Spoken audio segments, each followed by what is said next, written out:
Hello everyone, আসসালামু আলাইকুম। সেদিন গিয়েছিলাম রূপসার সন্ধ্যা বাজারে। তো সেখান থেকে আগে মাছের সাইডে গিয়েছিলাম মাছ দেখার জন্য।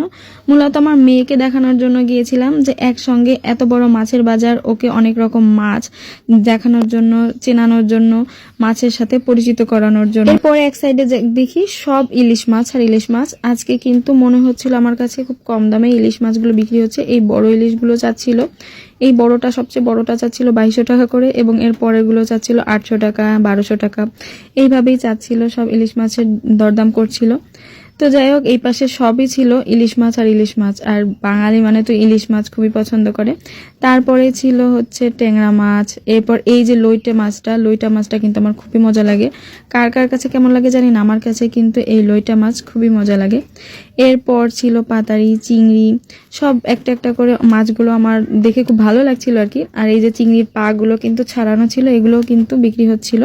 তবে আমরা সেদিন কোনো মাছ কিনিনি। এরপরেই চলে গিয়েছিলাম হচ্ছে সবজির বাজারে, সবজি দেখার জন্য। আমরা চুই ঝাল নেওয়ার জন্য এসেছিলাম। এখানে চিকন চিকন চুই ঝাল ছিল, তো আমরা এখান থেকে অল্প একটু চুই ঝাল নিয়েছিলাম, যাতে সামনে অন্য সাইডে যদি একটু মোটা মোটা চুই ঝাল পাই সেগুলো নেওয়ার জন্য এখান থেকে অল্প নিয়ে ফেলেছিলাম।